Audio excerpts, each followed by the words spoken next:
the sub test. The final test of the sub was basically of a sub captain and crew.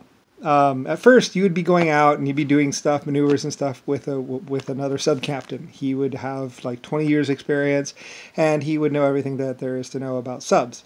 And he would take you through the paces. You'd go and blow up a dummy target, and also do practice shots. Basically, there's this whole thing. And then after that, you would get your first sub test, which is basically from the base in Germany. You would navigate on your own across the ocean, and you would go over to, I believe it is Cuba or someplace. There's some island chain that I had set up, and there would be happen chance to be a tanker or something that would be steaming along, and your job would be to blow it up, identify it as the right ship, and then blow it up. And this was the final test of the sub crew. So the sub crew would go out and they'd navigate out, and that's the thing, is they'd be going after a Pacific ship, not just any ship, but a Pacific one, and their test would be to identify the name on the side of the ship and then go off and blow it up. Now, what they didn't know, of course, was that I would have an airplane or airplanes flying over them, watching them go across the ocean, because they would have to stay within like 100 feet of the bottom or something, 100 feet of the surface or something, so we could still see them, or like 300 feet down, you could still see through the water and see them in the water. Anyway, they would navigate across, and they would go and blook, and there would be the boat coming along, and they would read the number on the side, go off, make the thing, and fire. It wouldn't really blow up though. It'd just go dunk against the side of the ship. It'd be a dud, of course. But that was, and then they would turn, and then they'd be like, direct hit. Okay, it sunk. Okay, well maybe they would fire. I think they would fire like 1 or 2 or 3 torpedoes. But anyway, they would fire off 10 maybe or something like that. Anyway, though, and then they would cruise back to the home base or something.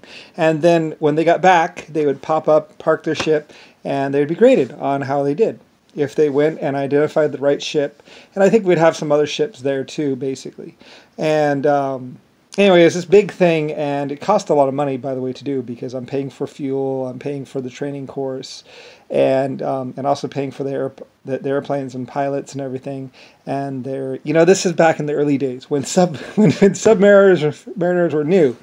Anyway, though, it's this big ordeal, and it's actually kind of cool and kind of fun considering. But then they would be, if they identified the right ship, because I think there'd be a choice, like 3 ships around in the area, slowly growing along at about 8 miles an hour, and I called it the sub-captain test. Okay, now what they didn't know, then if they passed, they'd be given another submarine, and this submarine had 10 duds and 2 live fire torpedoes, and I believe they would spend about 6 months with another captain on board, watching, or someone that's experienced, and he would know which torpedoes were Greel and which ones are duds. If there's an emergency situation where they're actually under attack, but who would actually attack a submarine? I mean, it doesn't really happen. So anyway, and generally it's like surrender, basically, because they're students. They're not really, I mean, even until you've actually spent like 3 or 4 months actually in a submarine, you're still basically a student. So anyway, and that embarks on the psycho test.